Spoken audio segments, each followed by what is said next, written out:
Le damos la bienvenida una vez más aquí a nuestro Ministerio de Enseñanza en el Talmud. Ya sabe que la palabra Talmud es una palabra en hebreo, la cual significa un verdadero discípulo que desea ser lo que Rabí Jesús es.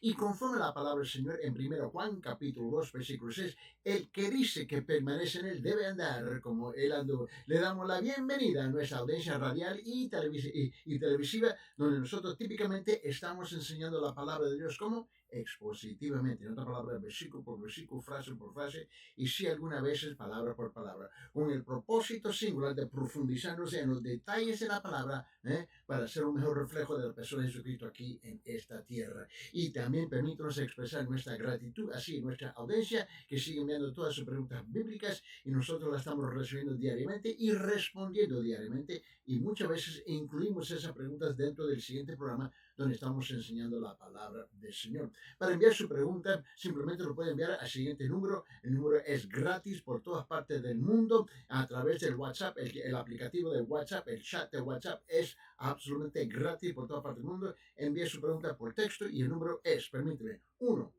1-310-804-7733. 1-310-804-7733. Ahí puede enviar su pregunta y nosotros vamos a responder. Perdón. Note bien, ahora vamos a llegar ahora el libro de Romanos capítulo 12, versículo 12. Romanos capítulo 12, versículo 12. Y quiero asegurar que nosotros comprendemos que estamos llegando ahora al tercer punto global, el tercer punto grande en nuestro gran bosquejo en cuanto estamos estudiando aquí en los primeros 10 versículos, en los primeros versículos del libro de Romanos. Y aquí el tema es Romanos capítulo 12, versículo 12. Romanos capítulo 12, versículo 12, por favor, vamos a abrir esas Biblias ahí y no tiene lo que dice la palabra del Señor aquí y luego vamos a orar. Dice, gozándonos en la esperanza,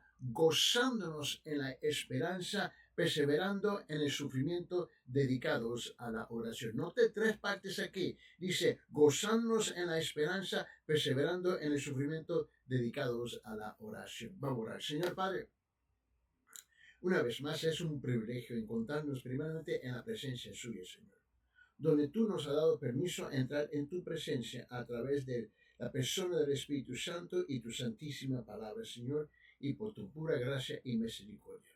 Gracias, Señor, por ese gran amor que tienes por nosotros, Señor. Nosotros reconocemos que no merecemos nada, más bien lo que sí merecemos, Señor, es la ira y su ira que sea derramada sobre nosotros. Pero en vez de eso, estás derramando, Señor, abundantemente su amor, su gracia y su misericordia. Gracias, Señor. Ahora, Padre, permite que, Señor, podamos comprender y entender con el propósito de aplicar la palabra suya en nuestras vidas, Señor. Arresta nuestros corazones, Señor, nuestras afecciones, nuestros sentimientos, nuestras emociones, Señor, para que podamos comprender lo que dice tu santísima palabra. Ahora, Señor, nos encomendamos con este gran propósito de oír la palabra suya y aplicarla para tu honra y tu gloria. En el nombre de tu Hijo amado Cristo Jesús. Amén. Note, por favor, que aquí tenemos tres cosas específicas dentro de este versículo singular. En Romanos capítulo 12, versículo 12, gozándonos en la esperanza, perseverando en el sufrimiento y dedicados a la oración. Note aquí, por favor, que obviamente el tema aquí es tribulación, el tema aquí es la esperanza a pesar de la tribulación, ¿no? El creyente debe vencer las pruebas. El propósito de este versículo es que el apóstol Pablo, obviamente dirigido por el Espíritu Santo, en cuanto fue dirigido por el Padre Celestial en escribir esta palabra, hacia nosotros, es que como creyentes debemos, escúcheme, como creyentes debemos vencer las pruebas. Como creyente debemos vencer las pruebas. Tú y yo no podemos evitar las pruebas. Las pruebas vienen. Si tú quieres o no quieres, las pruebas siempre van a estar presentes. ¿Por qué? Porque tú y yo vivimos en un mundo caído. Él dice aquí en versículo 12, Romanos capítulo 12, donde él dice, gozándonos en la esperanza, perseverando en el sufrimiento, dedicados en la oración. Y no obstante, el creyente tiene un recurso para vencer. Y mira, es difícil a pensar que un creyente diga, no, estoy desesperado. Pero es un refrán que se escucha todo el tiempo de parte de los como digo, de los creyentes, cuando dicen, estoy desesperado. Yo no sé por qué, porque nunca debemos estar desesperados si es que nosotros reconocemos la tremenda verdad de lo que dice la palabra. ¿Por qué? Porque tú y yo debemos vencer las pruebas. ¿Por qué? Porque estamos equipados para vencer las pruebas, estamos habilitados para vencer las pruebas y tenemos las herramientas para vencer las pruebas. Y luego el apóstol Pablo viene y nos instruye cómo vencer las pruebas. Y ese es el tema que se está tratando aquí. No obstante, el creyente tiene un recurso para vencer. Puede vencer las dificultades de la vida haciendo tres cosas fundamentales. Ahora, aquí en Romanos capítulo 12, ¿no? Gozándonos, ¿no? Aquí, perseverando y dedicando. Esas son las tres palabras clave aquí, ¿no? Es gozándonos, perseverando, ¿no? Y dedicados. Note bien lo que él dice aquí en esta palabra del Señor, donde él nos dice a nosotros, ¿no? Él dice, gozándonos en la esperanza, ¿no? Dice, gozándonos en la esperanza, perseverando en el sufrimiento y dedicados en la oración. Este versículo que estamos leyendo y que estamos estudiando es un versículo muy práctico para nosotros, donde nosotros tenemos la instrucción divina, la instrucción de la palabra en cómo vencer cualquier situación que nos encontramos. La primera cosa es, el creyente debe regocijarse en la esperanza, porque eso es lo que dice, gozándose en la esperanza. El creyente debe regocijarse en la esperanza. ¿Por qué? Porque, escúcheme, a pesar que el creyente dice, bueno, estoy desesperado. Lo que la persona está diciendo es que uno es ignorante de la palabra, es ignorante de las herramientas que Dios ha puesto en su vida, no ha leído, no ha estudiado la palabra, no tiene una relación estrecha con Dios por X razón, no sé por qué. Porque cuando dice estoy desesperada, cuando dice que estoy desesperado, está mintiendo. Porque, escuche, porque la esperanza siempre está presente con un creyente. Repito, la esperanza siempre está con un creyente. Nunca aparta. Nunca se desaparece de la presencia del creyente. El problema es que el creyente no reconoce la esperanza que tiene, no reconoce los recursos que tiene, no reconoce las herramientas que tiene, no reconoce o no conoce, ¿ves?, la instrucción de cómo vencer con la esperanza. La primera cosa que tenemos que establecer aquí es que el creyente debe regocijarse, ¿no?, en la esperanza. Su esperanza es Dios. En otra palabra, la presencia de Dios. Su preocupación y su cuidado de parte de Dios. Mira, pregunta, ¿dónde está Dios? ¿Dónde está Dios? Dios está perdido. Dios se perdió en el camino hacia tu casa. ¿Dónde está Dios? Dios siempre está presente. El problema es que tú no reconoces su presencia. Dios está presente. Tienes como reconocer que Dios nunca desaparece. Dios no entiende, Dios nunca se ha encontrado involucrado en la desesperación. Dios es esperanza. El creyente sabe que Dios hará una de dos cosas. Una vez quitará la prueba o librará por medio de la prueba. Una de las cosas va a suceder. Ahora, Dios es el que va a determinar el asunto. Algunas veces Dios mira tu vida y Él dice, te voy a quitar la prueba. Uno dice, gracias Señor, gracias Señor. Gracias, Señor. En otras ocasiones dice, no, te voy a llevar por medio de la prueba y te voy a liberar por medio de la prueba. ¿Por qué? Porque tú necesitas ejercitar unos músculos espirituales para crecer y madurar. Dios te conoce mejor que vos te conoces. Tú te fijas en el espejo, ¿m? Y tú ves su reflejo. Dios ve más que tu reflejo. Él conoce y ve tu interior. Él conoce tus pensamientos, tus sentimientos, tus emociones. Él conoce sus motivaciones, su falta de motivación. Él conoce su integridad, conoce tu carácter. Él conoce las intenciones de tu corazón. Él conoce dónde está fuerte y dónde está débil. Él dice, bueno, en esta ocasión te voy a quitar de la prueba o te voy a liberar por medio, a través de la prueba. Dios sabe, ¿por qué? Porque Dios siempre está presente. La primera cosa es que el creyente debe regocijarse en la esperanza. En una palabra, debe regocijarse porque Dios es esperanza, Dios siempre está presente. Ahora, el creyente sabe. Escuche bien, el verdadero creyente, el creyente genuino, el creyente verdaderamente regenerado,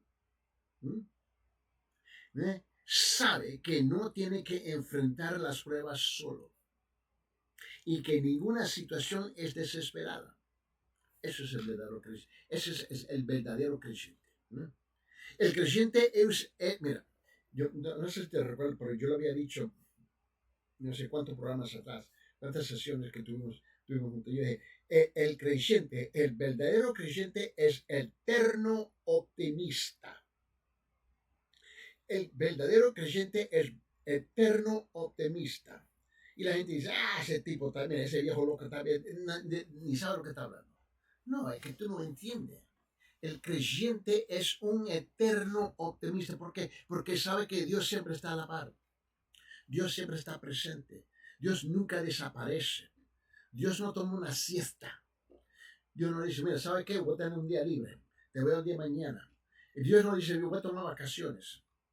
Así no funciona Dios. ¿Sabe qué? Estoy cansado, voy a tomar una siesta de 2 horas. Ojalá que nada te sucede en esas 2 horas. Dios no funciona así. El verdadero, genuino, nacido de nuevo, creyente, real, genuino, él sabe que ninguna situación es desesperada porque Dios es esperanza y Dios es la esperanza y es siempre está presente. Porque Él es el eterno optimista. Repito, el verdadero creyente es un eterno optimista. Su esperanza está puesta en un Dios eterno. En consecuencia, no solamente espera en el poder liberador de Dios, se goza, se regocija en la esperanza que Dios le ha dado. Ahora, permíteme, vamos a ver si podemos amplificar esto un poquito utilizando otras escrituras. Note bien una vez más en Romanos capítulo 12, versículo 12 dice, gozándonos en la esperanza, perseverando en el sufrimiento, dedicados a la oración. Ahora, el apóstol Pablo más adelante dice esto en el libro de Tito capítulo 2. Vamos a abrir nuestros libros en Tito capítulo 2. Y mira lo que dice en Tito capítulo 2, versículos 12 y 13. Vamos a ojear la Biblia juntos, por favor. Tito capítulo 2, versículo 12. Y vamos a incluir versículo 13. Él dice, Tito capítulo 2, versículos 2 y 13, enseñándonos que negando la impiedad y los deseos mundanos, vivamos en este mundo sobria, justa y piadosamente, aguardando la esperanza bienaventurada y la manifestación de la gloria de nuestro gran Dios y Salvador Cristo Jesús. Pablo nos está animando, recordándonos, ¿quién está con nosotros? Dios. Bueno, ahora escuchamos el apóstol Pedro. Y el apóstol Pedro dice esto, y por favor vamos a abrir nuestras Biblias en 1 Pedro capítulo 1. Y en 1 Pedro capítulo 1, nota lo que dice el apóstol Pedro. El apóstol Pedro dice en 1 Pedro capítulo 1, versículo 3 y 4. Versículo 3 y 4, 1 Pedro capítulo 1. Mira lo que él dice, y aquí el tema es la esperanza viva del cristiano, la esperanza viva del creyente. Mira lo que dice aquí, versículo 3, dice, bendito sea el Dios y Padre de nuestro Señor Jesucristo, quien según su gran misericordia nos ha hecho nacer de nuevo a una esperanza viva mediante la resurrección de Jesucristo de entre los muertos. En versículo 4 dice, ¿con qué propósito? Para obtener una herencia incorruptible, inmaculada y que no se marchitará, reservada en los cielos para vosotros. ¿Por qué estamos desesperados? ¿Por qué? Una de dos cosas. Ignoramos lo que dice la palabra. Lo ignoramos por casualidad, lo ignoramos a propósito, pues no importa. Estamos completamente mal informados o no estamos informados, punto, en lo que dice la palabra. Estamos haciendo o rechazamos la palabra. Ignoramos la palabra o rechazamos la palabra. En ese caso, esa no es la culpa de Dios, es la culpa suya, con todo respeto. Es tu culpa, por favor, no le eches la culpa a Dios. Ahora, manténgase ahí en 1 Pedro capítulo 9 y baje hasta el versículo 6. Baje, por favor, hasta el versículo 6. 1 Pedro capítulo 9 y baje hasta el versículo 6. Y no, mire bien lo que dice aquí, en versículo 6. Más bien, ¿sabe qué? Mira lo que dice. No solamente 6, pero vamos a leer versículos 7, 8 y 9. Vamos a leer 1 Pedro capítulo 9, versículos 6, 8, 7, 8 y 9. Mira lo que dice. En lo cual os regocijáis. En lo cual os regocijáis grandemente, aunque ahora por un poco de tiempo, si es necesario, seáis afligidos con diversas pruebas, para que la prueba de vuestra fe, más preciosa que el oro que perece, aunque probado por fuego, sea hallada, que resulta en alabanza, gloria, honor y en la revelación de Jesucristo. ¡Wow! Versículo 8. A quien sin haberle visto le amáis, y a quien ahora no veis, pero creéis en él, y os regocijáis grandemente con gozo inefable y lleno de gloria, obteniendo como resultado de vuestra fe la salvación de vuestras almas. Ahora, noten bien por favor lo que dice aquí en el versículo 7. Mira. Para que la prueba, mira lo que dice el versículo 7. Para que la prueba de vuestra fe. Hay gente que dice, Señor, pero ¿por qué? ¿Por qué me está pasando estas cosas? Señor, ¿por qué? Porque tiene que probar su fe. Tiene que probar su fe. Porque Dios ve que tú no estás ejercitando y no has estado ejercitando su fe. Y la fe es como un músculo que se tiene que desarrollar a través del peso, del gran esfuerzo, ¿ves? Para que escúcheme, para que el músculo pueda crecer. Si uno va a un gimnasio, ¿no? Y va y habla con una persona que levanta pesos, ¿no? Y él te dice, tú le preguntas, ¿cómo es que el músculo crece? El músculo físico, ¿no?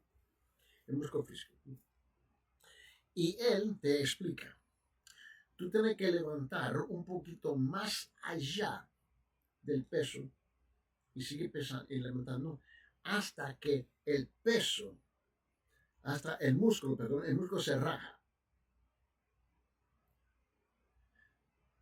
¿Cómo? ¿Estás loco? No. Y cuando el músculo se raja, ¿ves? El músculo crece. Ahora, el músculo se raja y crece. Se raja y crece. ¿Entiende? Esa es la prueba que se le aplica al músculo físico.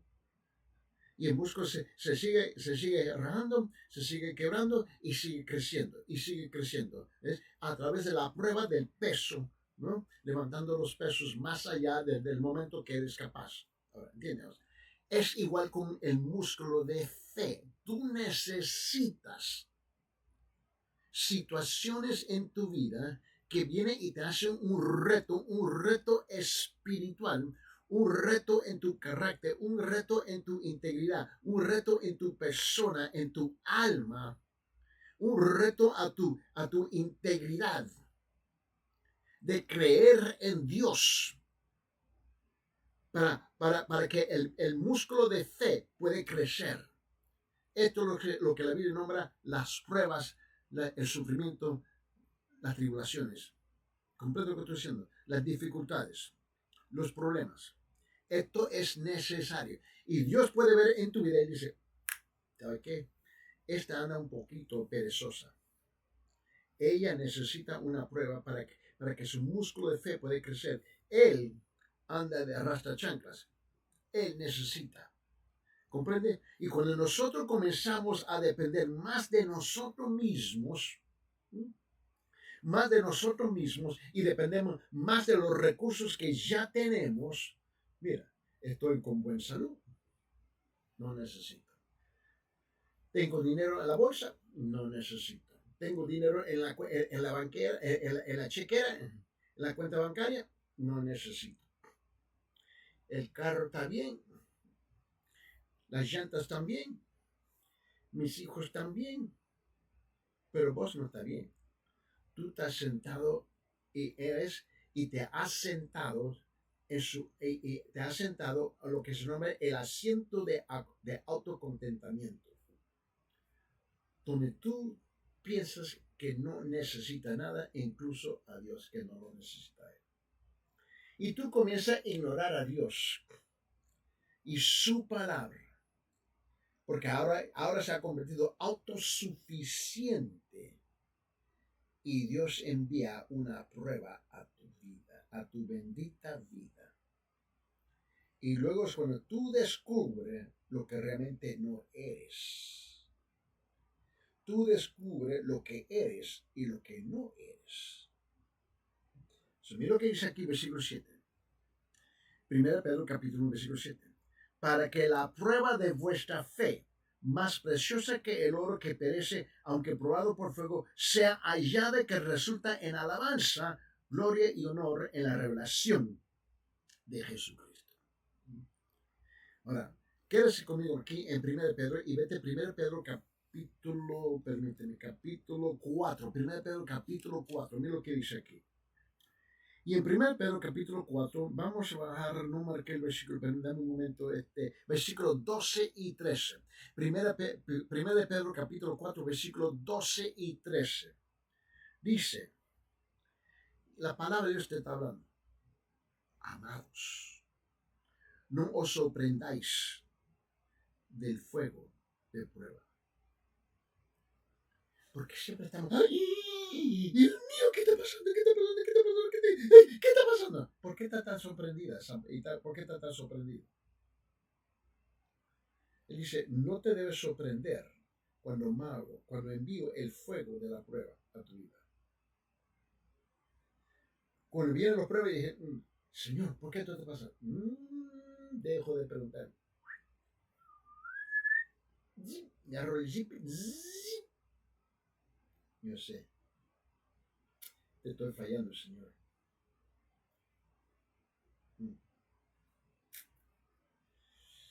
No he ejercitado fe como debo de ejercitarla.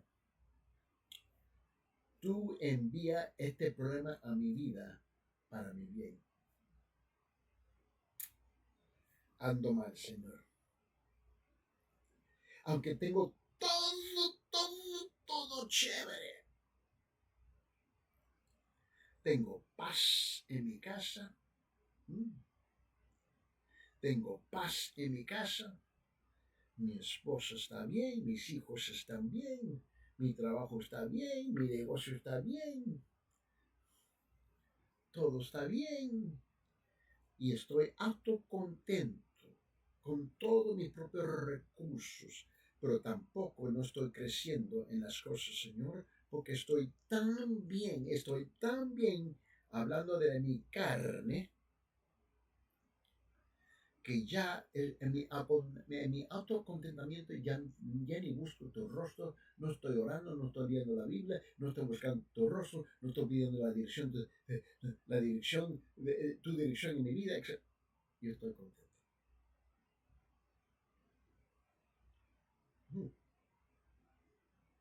Así es.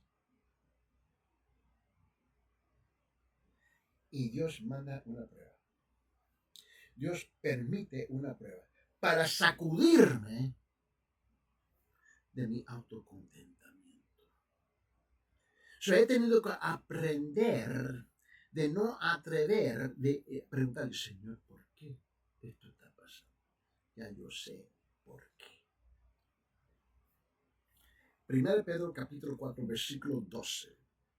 Amados, no os sorprendáis del fuego de prueba que en medio de vosotros ha venido para probarlos como si alguna cosa extraña os estuviera aconteciendo.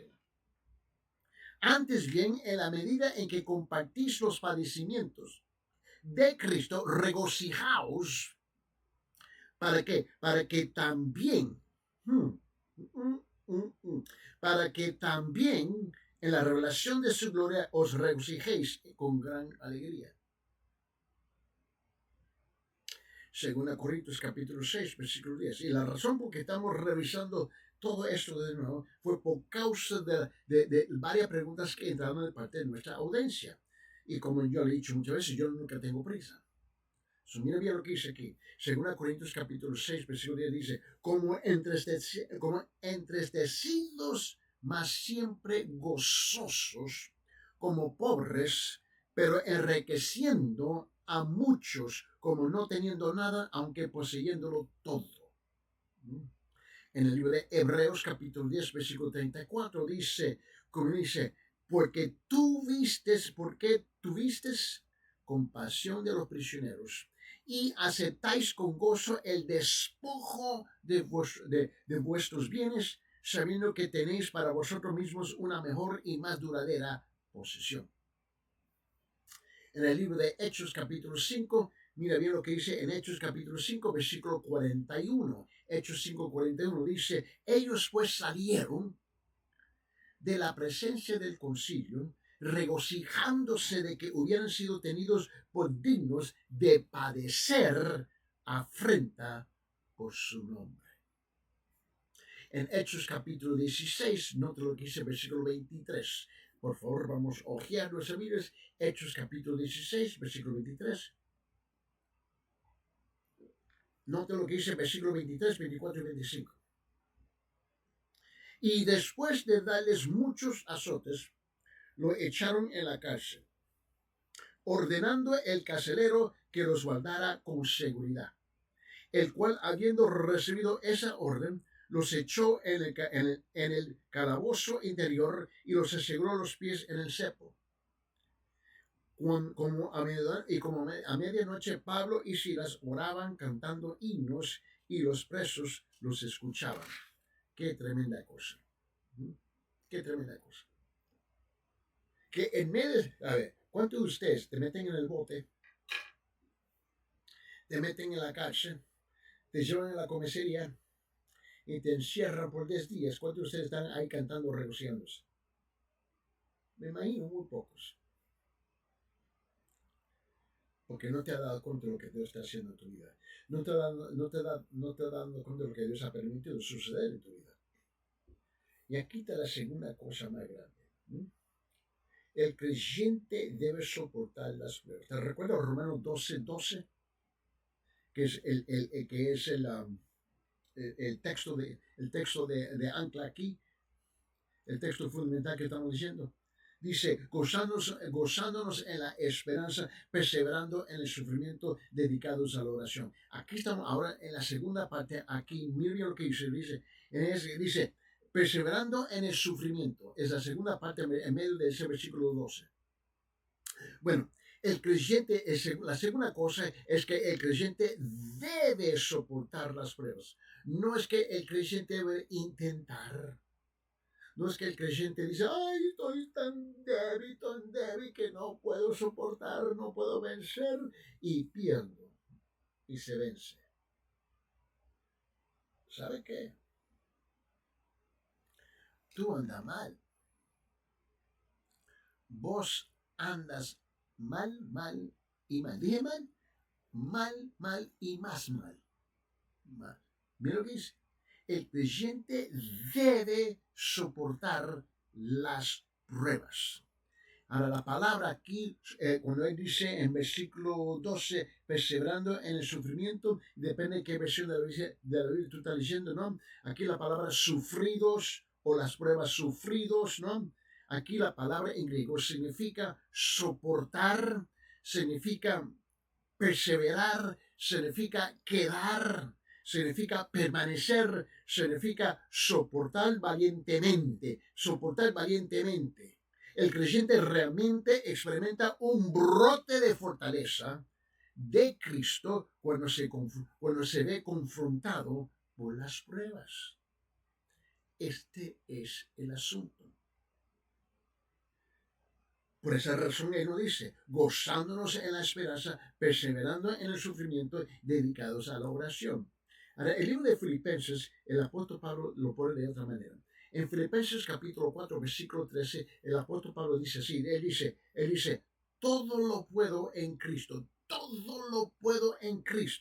que me fortalece.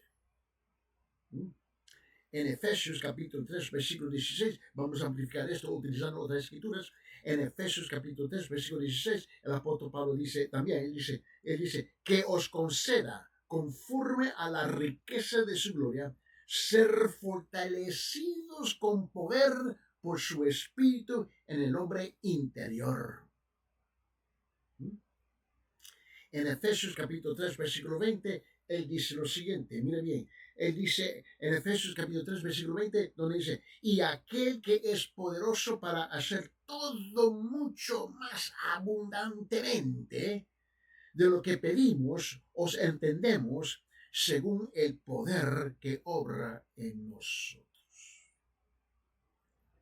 El profeta Isaías lo dice de otra forma. En el libro de Isaías, capítulo 41, versículo 10, el profeta Isaías lo dice de esta forma. Él dice, no temas. ¿Por qué? Porque yo estoy contigo. ¿Te recuerda la esperanza? El creyente debe tener, él deposita toda su esperanza ¿en qué? En él. Porque Dios siempre está presente. Dios es la esperanza. Y él lo dice así, gozándonos en la esperanza. El profeta Isaías dice en Isaías capítulo 41, versículo 10, dice, no temas, ¿por qué? Porque yo estoy contigo, mi esperanza está conmigo. No te desalientes porque yo soy tu Dios. Te fortaleceré ciertamente y te ayudaré si te sostendré con la diestra de mi justicia. Ese es Dios. La tercera cosa, en Romanos capítulo 12, versículo 12, dice, gozándonos en la esperanza, perseverando en el sufrimiento, dedicados a la oración. Ahora vamos a la tercera parte, dedicados a la oración. La tercera cosa que el creyente debe de comprender es que el creyente debe perseverar. El creyente debe perseverar en la oración.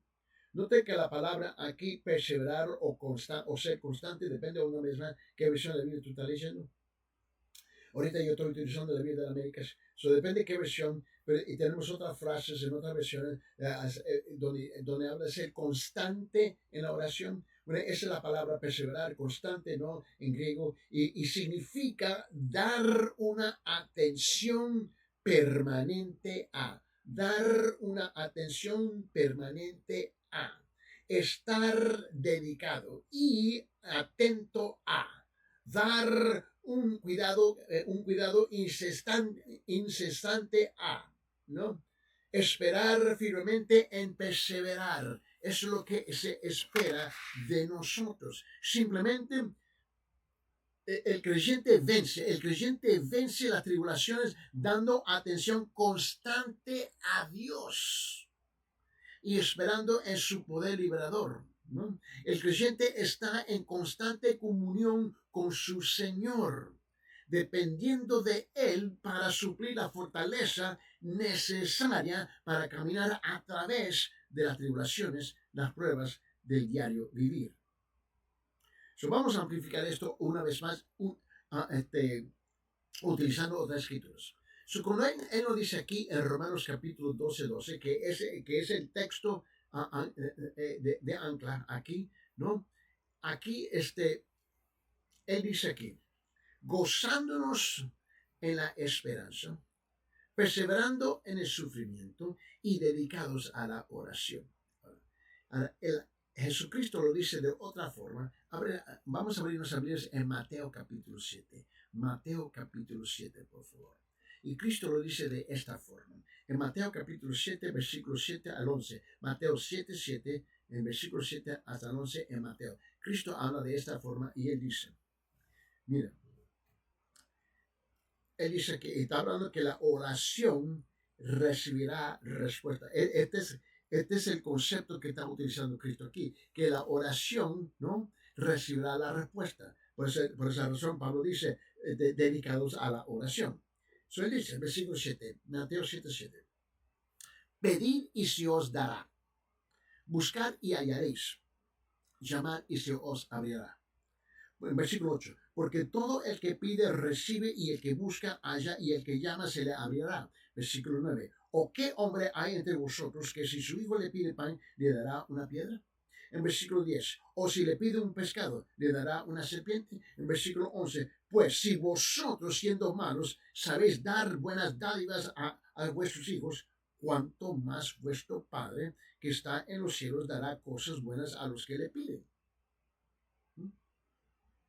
Más adelante, en este mismo libro de Mateo, en Mateo capítulo 26, escuche bien lo que dice, vamos a ojear la Biblia, por favor, en Mateo capítulo 6, ve lo que él dice en versículo 41. En Mateo capítulo 26, versículo 41, donde él dice lo siguiente, él dice, velad y orar, para que no entréis en tentación. El espíritu está dispuesto, pero la carne es débil. La carne es débil. De otra forma, se dice así, en San Lucas, vamos a abrir nuestra Biblia en San Lucas capítulo 18, versículo 1. San Lucas capítulo 18, versículo 1, donde dice esto, dice, y les refería a Jesús una parábola para enseñarles que ellos debían orar en todo tiempo y no desfallecer, ¿no? En San Juan capítulo 16, él dice esto en versículo 24. Vamos a abrir nuestras Biblias. Juan capítulo 16, versículo 24.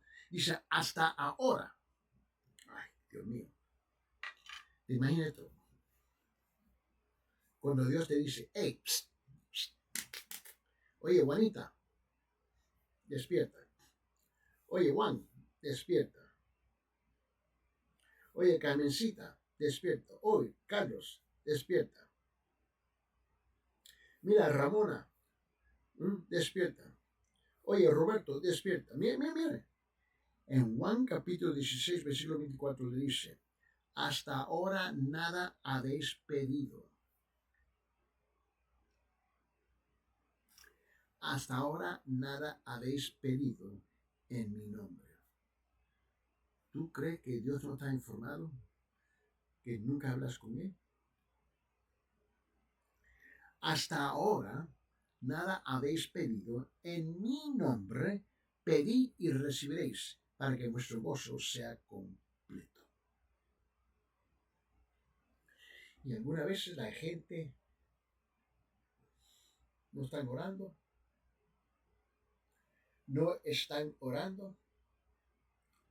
y Dios manda una prueba para despertar la oración en ellos. En Efesios capítulo 6, el apóstol Pablo habla de esta forma. En Efesios capítulo 6, versículo 18, note bien lo que dice el apóstol Pablo. Dice, con toda oración y súplica, orar en todo tiempo en el Espíritu, y así velar con toda perseverancia y súplica por todos los santos. Todo el tiempo. Y para asegurar que no hay ninguna malinterpretación, malentendimiento, dice, ¿y hasta cuándo debo estar orando? Todo el tiempo. ¿Cómo? todo el tiempo. Más adelante el apóstol Pablo, ¿ves? Él responde a esta tremenda pregunta que nosotros nos hacemos. ¿Hasta cuándo? ¿Hasta cuándo de estar orando? Bueno, todo el tiempo. En Primera Tesalonicenses, vamos a abrir nuestras Biblias. Primera Tesalonicenses, capítulo 5, versículo 17. Escuche bien. En Primera Tesalonicenses, capítulo 5, versículo 17, dice esto, dice, orar sin cesar. Está claro. Está claro, sí o no. Sí. Mire, escúcheme, el pueblo es inteligente. El pueblo es inteligente. A mí no me importa si ha asistido a la universidad o no ha asistido a la universidad. A mí no me importa si el pueblo puede leer y escribir o el pueblo no puede leer y escribir. El pueblo es inteligente. No hay nada. Mira, la inteligencia funciona. El pueblo está con el corazón que rechaza la verdad. El pueblo sí es inteligente. Tú te haces loco cuando te conviene. El problema es que nunca te conviene. Ese es el problema. Que tú crees que te conviene cuando nunca te conviene. Tú estás jugando un juego con Dios y ¿sabe qué? Y todos los que juegan el juego con Dios pierden. Pero tú crees que va a ser el primero que te la vas a ganar. Mira. En 1 Tesalonicenses 5:17 dice, orar sin cesar. En el Antiguo Testamento, en Primera Crónicas capítulo 6, no, Primera Crónicas capítulo 16, Primera Crónicas capítulo 16, versículo 11, en el Antiguo Testamento dice esto, dice, buscar al Señor y su fortaleza, buscar al Señor y su fortaleza, buscar su rostro continuamente, buscar su Señor y fortaleza, no, buscar al Señor y su fortaleza, no, buscar su rostro continuamente, no solamente cuando anda desesperado. Vamos a regresar a nuestro texto de ancla. Vamos a regresar ahora a Romanos capítulo 12, versículo 13. Romanos capítulo 12, versículo 13. Y note bien el tema aquí en Romanos capítulo 12, versículo 13. ¿No? Es hablando de la mayordomía, el ministerio de mayordomía. El creyente debe hacer frente sin egoísmo a las necesidades de las personas. Escuche bien, este es el cuarto punto en nuestro gran bosquejo, ¿no? Hablando de la mayordomía y el ministerio de mayordomía, ¿no? El creyente debe hacer frente sin egoísmo a las necesidades de las personas. Dice en Romanos capítulo 12, versículo 13, por favor, ¿estamos juntos? En Romanos capítulo 12, versículo 13 dice, contribuyendo, no reteniendo, contribuyendo, no reteniendo, contribuyendo, dice, contribuyendo para las necesidades de los santos, practicando la hospitalidad. ¿Escucharon? Yo sé cuántos creyentes que yo conozco que son tacaños. Es una vergüenza. Una tremenda vergüenza con la mayor parte de los creyentes que yo conozco, que son tacaños. Y digo tacaños, son baratísimos, egoístas.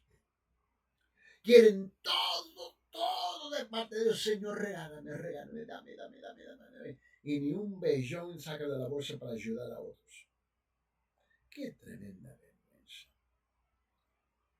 ¿Y qué es lo que tenemos en las iglesias hoy día? Una bola de sinvergüenzas, eso es lo que tenemos en las iglesias.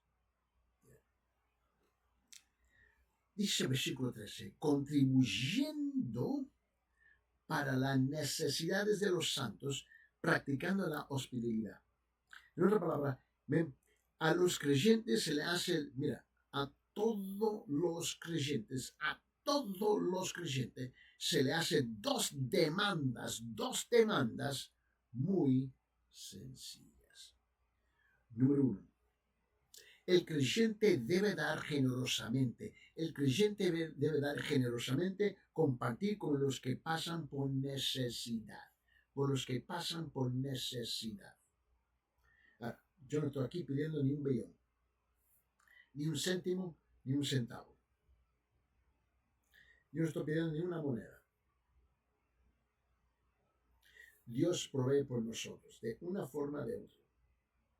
Mira. El creyente debe, mira lo que dice el versículo, contribuyendo para las necesidades de los santos, practicando la hospitalidad. El primer punto es que el creyente debe dar generosamente, compartir por los que pasan por necesidad. Mira. Él debe repartir en la palabra, ¿no? ¿no? Esto es dar y compartir para satisfacer sus necesidades. Pero ¿sabe lo que dice aquí otra vez, versículo 3? Contribuyendo para las necesidades de los santos practicando la hospitalidad. Pero ¿sabe lo que pasa con muchos creyentes? Vamos a decir que la persona necesita $50.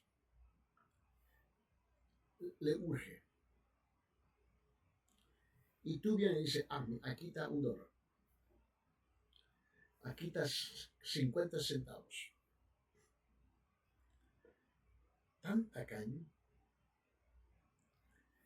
Contribuyendo es la palabra cumplir con la necesidad. Cumplir con la necesidad. Y tú le haces la vida imposible. Lo que dice Romanos capítulo 15, ya que estamos en este tema, ¿no? Y siempre cuando llegamos a este tema es donde ya, pues, te dije que esa gente solamente quiere el dinero, dinero, dinero, dinero, dinero, dinero, dinero. Bueno, tú nos puedes acusar a nosotros de un sinfín de cosas, pero una de ellas no es el dinero porque nunca te pedimos dinero. So te me calla, como dice, te me calla el hocico aquí. Porque yo no voy a aceptar esa tontería de parte suya. Pero mira bien, muchos son tacaños. Muchos quieren recibir y nunca dar. Y se dan es apenas una monedita. Esa es la vergüenza de los creyentes. Esa es la vergüenza de los creyentes. Mira. El libro de Romanos capítulo 15. Vamos a ir, te quiero mostrar. Romanos capítulo 15, baje hasta versículo 25, 26, 27. Repito. Abre sus Biblias en Romanos capítulo 15, versículo 25 hasta 27. Escuchen bien lo que dice. Versículo 25 dice, pero ahora voy, Pablo está hablando, pero ahora voy a Jerusalén para el servicio de los santos. Pues Macedonia y Acaya, Macedonia en la parte norte de Grecia en esa época. Y allá arriba estaban las iglesias de los tesalonicenses, los filipenses, ¿no? ¿Me entiendes? Ahí estaba, toda esa iglesia estaba allá arriba. En Acaya, que es la parte sur de Grecia, es donde estaba la iglesia de los Corintios. Sincrea, todas esas otras iglesias están abajo, en la parte sur. Ahora. Entonces él dice, Pablo está en Roma, él le dice, pero ahora voy a Jerusalén para el servicio de los santos. Versículo 26, pues Macedonia y Acaya han tenido bien hacer una colecta para los pobres de entre los santos que están en Jerusalén. Si tuvieran bien hacerlo, y a la verdad que están en deuda con ellos, porque si los gentiles han participado de sus bienes espirituales, también están obligados a servir a los santos en los bienes materiales. Bueno, ahora, a ver si lo digo así. Pablo le recuerda a los gentiles. Tú sabes que todos nosotros que no somos judíos, ¿no? Somos conocidos como gentiles, ¿me entiendes? Nosotros somos los gentiles. Y Pablo está recogiendo una ofrenda para ayudar a los santos que están en Jerusalén. Jerusalén está allá. Pablo está en Roma allá. Aquí está Acaya, Macedonia o la Grecia. Y le dice, mira, por causa de aquellos que están en Jerusalén, que son judíos, el evangelio del Señor Jesucristo vino por medio de los judíos hacia nosotros. Nosotros estamos endeudados con ellos para ayudarlos a ellos. Nosotros no los conocemos personalmente, Ellos no nos conocen a nosotros personalmente, pero estamos endeudados para ayudarlos a ellos. Este es el punto aquí que tú tienes que entender. Él le dice aquí, en versículo 25, Romanos capítulo 15, pero ahora voy a Jerusalén para el servicio de los santos, pues Macedonia y Acaya han tenido bien hacer una colecta para los pobres de entre los santos que están en Jerusalén. Si tuvieran bien el hacerlo a la verdad que están en deuda con ellos. ¿Por qué? Porque si los gentiles han participado de sus bienes espirituales, también están obligados a servir a los santos en los bienes materiales. Esa es, escuche bien, nuestra responsabilidad.